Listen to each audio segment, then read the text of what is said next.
نبی پاک صلی اللہ علیہ وسلم پہاڑ پہ بیٹھ کے پڑھتے تھے رات کو، تو وہاں نا ابو سفیان بھی آ گئے سنتے سنتے، کیونکہ انہوں نے پابندی لگائی ہوئی تھی کہ کوئی بھی بندہ وہاں نہ جائے، سوشل بائیکاٹ معاذ اللہ کیا ہوا تھا، کوئی نہ ادھر جائے، تو سنتے سنتے ابو سفیان آ گئے۔ کہتے ہیں حضور قرآن پاک پڑھ رہے تھے تو مجھے لطف بڑا آیا سننے کا، تو وہاں ایک قریب جھاڑی تھی، تو ابو سفیان جھاڑی میں بیٹھ گئے۔ ساری رات نبی پاک نے قرآن پاک پڑھا اور ساری رات انہوں نے سنا۔ ہمیں اتنا ذائقہ بات سن کے بھی تو آنا چاہیے نا۔ کہتے ہیں اب مجھے نہیں پتا تھا کہ اخنس بن شریک بھی کہیں آیا ہوا ہے، اس نے بھی وہی بھی یہ دیکھنے آیا کہ کہیں کوئی وہاں آیا ہوا تو نہیں، وہ بھی کسی کونے میں جھاڑی میں بیٹھ گیا، حضور قرآن پاک کی تلاوت فرماتے رہے، وہ ساری رات سنتا رہا۔ ادھر سے کہیں ابو جال بھی آ گیا، پتھر دل تھا، پر میرے مصطفیٰ قرآن پڑھتے تھے تو کان اس کے بھی کھڑے ہو جایا کرتے، ساری رات تلاوت سنتے رہے، تینوں پکے کافر جھاڑیوں میں بیٹھ کر تلاوت سنتے رہے۔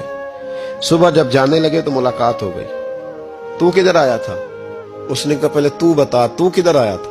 میں تو آیا تھا دیکھوں کوئی آیا تو نہیں، میں تو کدھر؟ اس نے کہا میں بھی یہی دیکھنے آیا تھا کہ یہاں کوئی آتا جاتا تو نہیں۔ ابو جال زیادہ شاطر تھا، کہنے لگا خبردار کل کوئی نہ آئے، آج تو آ گئے کل نہ ہونا۔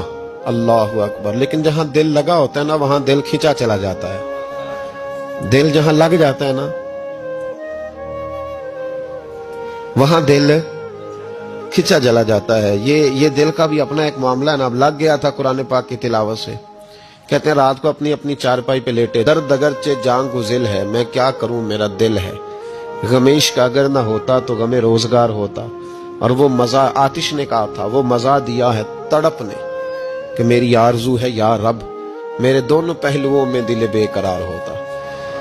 کہتے ہیں کہ اگلی شام پھر آئی، وہی کیفیت، وہی انداز، وہی شوق، چارپائی پہ لیٹے پر کانوں میں وہ آواز رس گھولے، لیٹا نہ گیا، اٹھے پہنچے، لیکن آج جگہ بدل کے بیٹھ گئے تینوں۔ صبح ساری رات سنتے رہے محبوب کی تلاوت، صبح اٹھے تو پھر چوک میں ملاقات ہو گئی، تو کدھر آیا تھا تو کدھر؟ ابھی بات ہونے، ابو جال ذرا زیادہ شاطر تھا، کہنے لگا میں تو تم دونوں کا خیال کرنے آیا تھا، کہیں تم دونوں تے نہیں آئے، یہ دیکھنے کے لیے آیا تھا۔ اللہ اکبر! 3 دن مسلسل آتے رہے اور میرے مصطفیٰ کریم کا ساری رات قرآن پاک سنتے رہے۔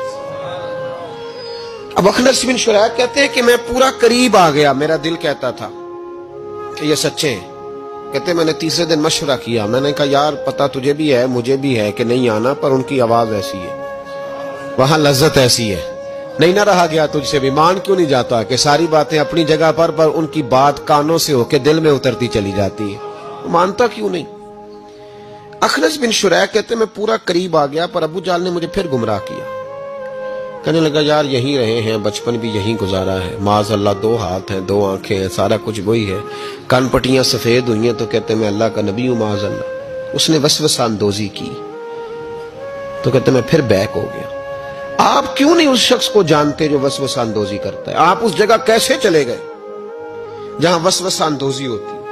یاد رکھیں اس جگہ جائیں جہاں جانے سے دل صاف ہوتا ہے، جہاں جانے سے دل کا زنگ اترتا ہے، آپ کے وسوسے دور ہوں گے۔